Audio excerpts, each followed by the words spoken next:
네, 안녕하십니까. MD 미션 스쿨의 조래을 목사입니다. 오늘의 말씀은 잠언 말씀으로 나누도록 하겠습니다. 잠언 27장 21절에 도가니로 은을, 풀무로 금을, 칭찬으로 사람을 단련하느니라. 이 말씀과 또 하나 잠언 25장 12절 말씀, 슬기로운 자의 책망은 청정한 귀의 금고리와 정금 장식이니라. 이 두 말씀을 예수님의 칭찬과 책망이라는 제목으로 함께 나누도록 하겠습니다. 좀 오래된 책입니다만은 워낙 베스트셀러라 소개를 해드리려고 합니다.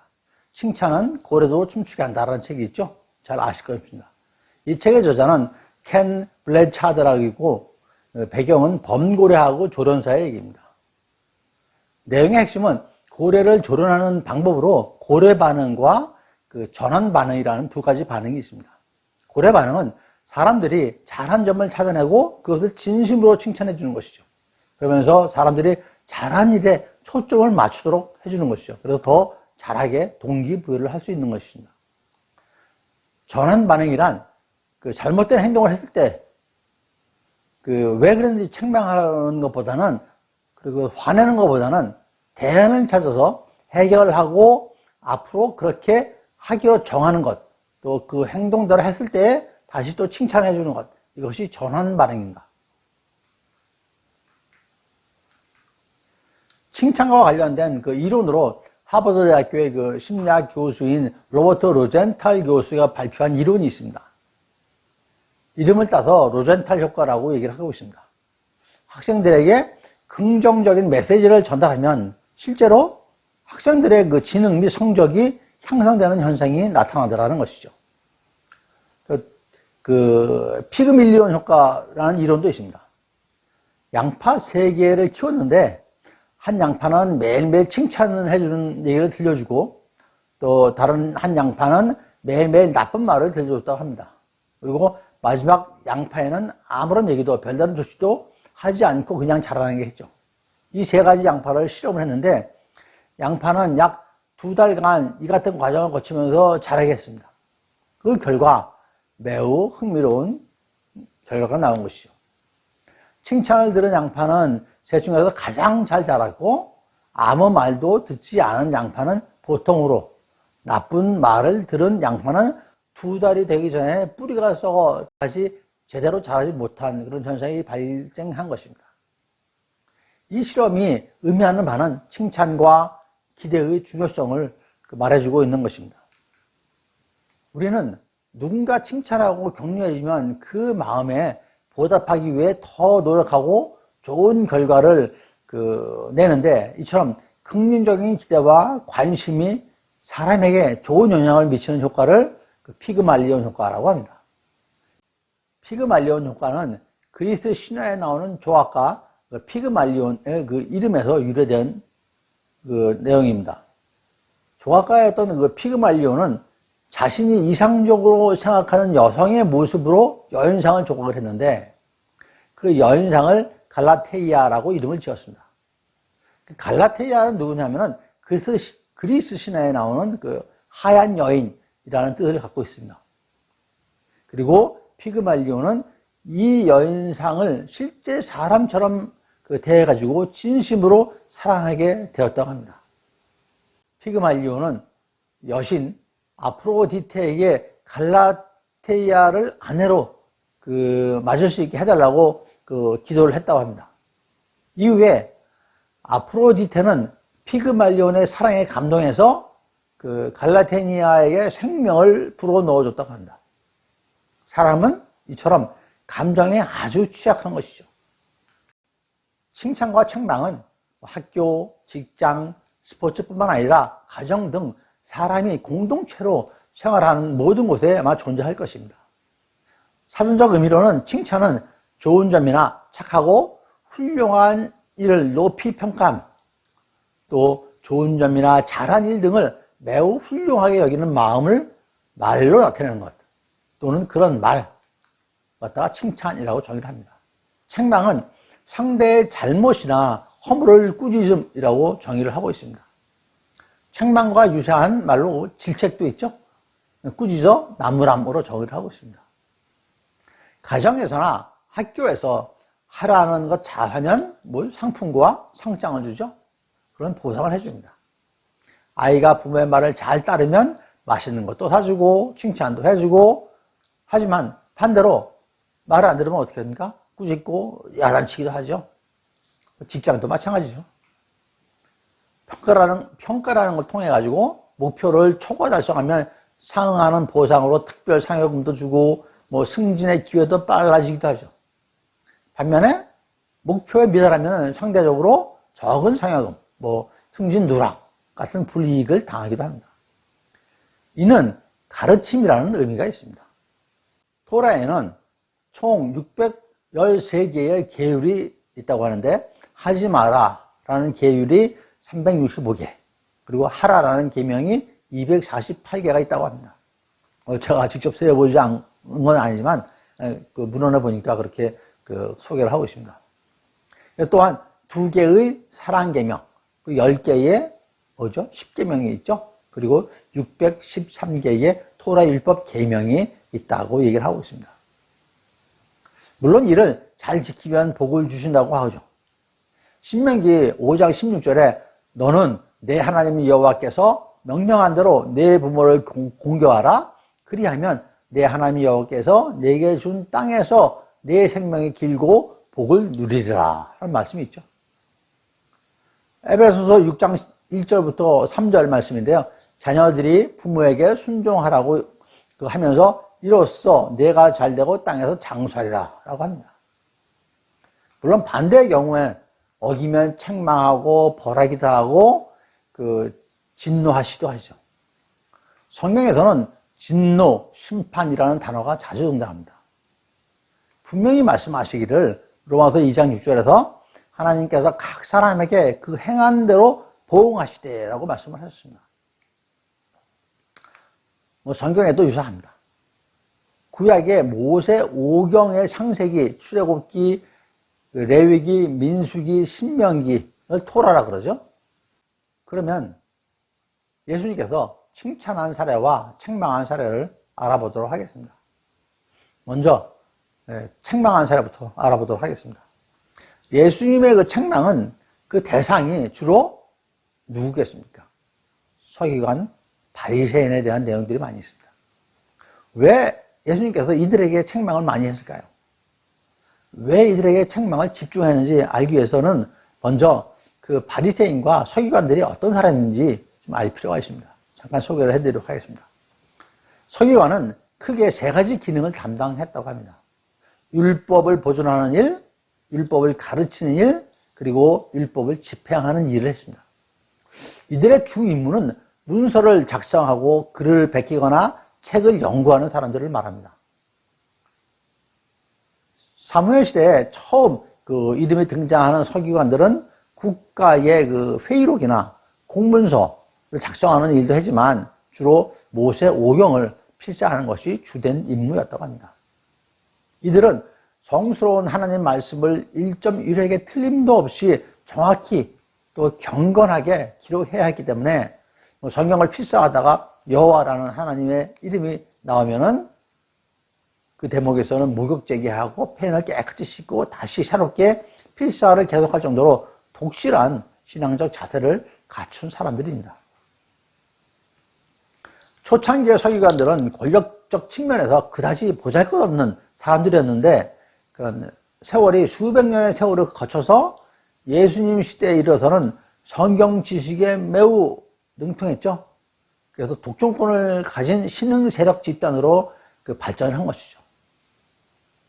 이들은 하루 종일 성경을 읽고 쓰다 보니까 자연히 수많은 율법들을 통째로 암기하고 많은 지식들이 쌓여서 필사를 넘어서 토라를 가르치는 율법 선생, 즉 랍비의 지위를 차지하게 되었을 뿐만 아니라 사람들이 율법을 제대로 지키는지 감시하고 비판하고 정죄하는 그런 부수적인 권력까지 지니게 된 것입니다. 그를 모르는 백성들을 결국 서기관을 통해서 성경을 이해할 수밖에 없었기 때문에 당시 서기관들의 영향력은 지대하고 상당히 컸을 것입니다. 하지만 그들의 왜곡된 심성은 초심을 잃고 율법의 자구와 획수를 지키는데 너무 정정긍긍하다 보니까 어느덧 사랑과 공의이신 하나님의 말씀의 본질을 잊어버리게 되는 것이죠. 더 나아가서 점차 자신들의 권력을 이용해서 부정한 방법으로 재산을 늘리고 겉으로만 의로운 척하면서 뒤로는 엄청난 비리와 방탕한 행위를 서슴지 않게 되었던 것이죠. 바리새인과 사두개인은 유대교인들의 그 종교적 당파 이름입니다. 사두개파는 신분적으로는 부유한 귀족 계급이자 그 지배계층이면서 신앙적으로는 세속적이고 타협적인 보수적 기득권 그 세력이 모인 당파들입니다. 사두개는 그 솔로몬 시대의 그 대제사장이었던 사독의 그 이름이 그 어원이 된 것입니다. 이들은 대대로 그 제사장이나 사법, 행정의 고위 관리를 승계하면서 부와 권력을 축적했고 로마 지배 시대에는 로마의 아부에서 기득권을 유지하는 데만 열심이었습니다. 신앙이나 사회 정의 등에는 별로 관심이 없는 그런 치사한 집단이었죠. 바리새인은 고대 그리스어에서 분리주의라는 그 의미를 갖고 있습니다. 분리자라는 의미로 하나님의 충성스러운 사람들이기도 한 것이죠. 즉 이스라엘 신앙이 이방 종교에 물드는 것을 갖다가 경계해서 스스로 세속과 분리돼서 고유의 믿음과 경건을 잃지 말아야 한다고 주장하는 그런 진보적인 사람들의 모인 당파들입니다. 이 바리새파의 그 상당수가 바로 서기관들이었던 것입니다. 그러니 백성들은 성경 말씀을 한자 한자 철저하게 지키면서 청렴하게 또 바르게 보이는 그런 바리새인들에게 민심이 기우기도 했었죠. 비록 소수당이지만 여론을 등에 없는 바리새파는 이스라엘 그 국정에 상당한 영향력을 끼치는 당파로 발전을 하게 됩니다. 이들에 대한 책망은 마태복음에 나와 있습니다. 마태복음 23장에 7가지 화 있을지어다 라고 요약이 되는데 혹자는 그 14절에 없음도 그 원래는 화 있을지어다 인데 그 사라졌다고 합니다. 그래서 총 8가지 화 있을지어다 라고 학자들은 얘기를 하고 있습니다. 그래서 이는 5장의 그 팔복과 대조돼서 팔화라고 하는 것입니다. 팔복, 팔화. 23장 같이 보겠습니다. 23장의 화 있을지어다의 첫째는 13절에 너희는 천국 문을 사람들 앞에서 닫고 너희는 들어가지 않고 들어가려고 하는 자도 들어가지 못하게 하는도다. 첫 번째 화 있을지다. 둘째는 15절에 있습니다.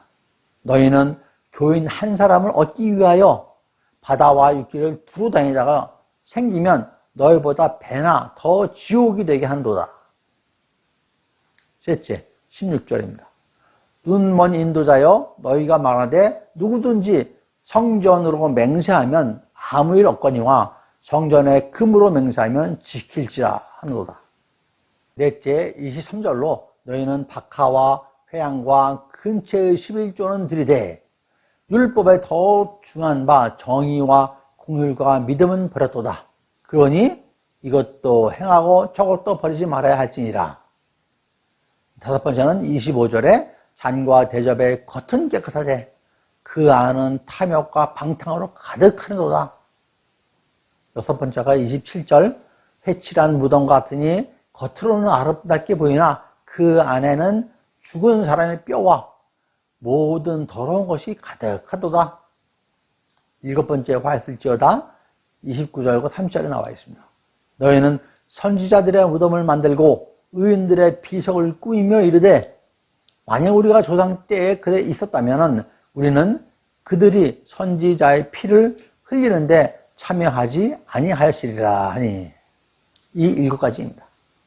위선자, 이단자처럼 잘못된 것에 열정을 쏟으며 맹세하고도 지키지 않으며 외식과 형식주의에 빠진 것, 겉과 속이 다르고 탐욕과 방탕한 것, 사사로운 규율을 지키면서도 생명과 관련된 것은 어기는 사람, 죽음의 비석은 관리하면서 살아있는 그 말씀을 등한시하는 것, 이런 걸 책망을 하시죠.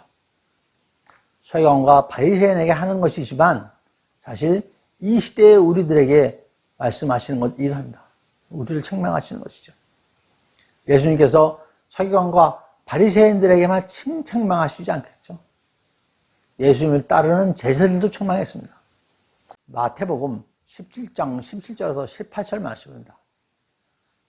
예수께서 대답하여 이르시되 믿음이 없고 패역한 세대여 내가 얼마나 너희와 함께 있으며 얼마나 너희에게 참으리요 그를 이리로 데려오라 하시니라. 이에 예수께서 꾸짖으시니 귀신이 나가고 아이가 그때부터 나으니라. 예수님께서 제자들한테 권능을 줬는데 제자들이 그 권능으로 고치지 못해가지고 귀신을 쫓지 못해가지고 예수님한테 꾸중을 책망을 들은 사건입니다. 이는 간질에 걸린 아이를 못 고치는 제자들한테 대해서 꾸지람 하시는 거죠. 또한 귀신을 꾸짖어가지고 내보냈죠. 예, 또 뭐 수제자인 그 베드로도 책망을 하셨습니다. 마가복음 8장 33절에 나오는 얘기인데요. 예수께서 돌이키사 제자들을 보시며 베드로를 꾸짖어 이르시되 사탄아 내 뒤로 물러가라. 내가 하나님의 일을 생각하지 아니하고 도리어 사람의 일을 생각하노다 하셨습니다. 이 말씀의 배경을 예수님께서 고난을 받고 죽으신 후 3일 만에 다시 부활하실 것이라고 하니까 베드로가 주여 그리하지 마옵소서 하니까 예수님께서 베드로를 불러서 꾸짖으시는 것이죠. 베드로에게 하나님의 일을 생각하지 않고 인간적으로만 생각한다고 야단을 치시는 것입니다. 이 꾸지람이 베드로에게만 하시겠습니까? 오늘날 우리는 얼마나 많이 하나님의 일보다는 세상의 일로 세상적인 것으로 생각을 하고 있습니까? 부모님께 좋은 말로 부모님께서 좋은 말로 타이를 때 들어야 큰 화를 명하듯이 주님께서 책망하실 때 회개하고 돌이켜야 합니다. 심판받는 자리에까지 나가면 안 되겠죠?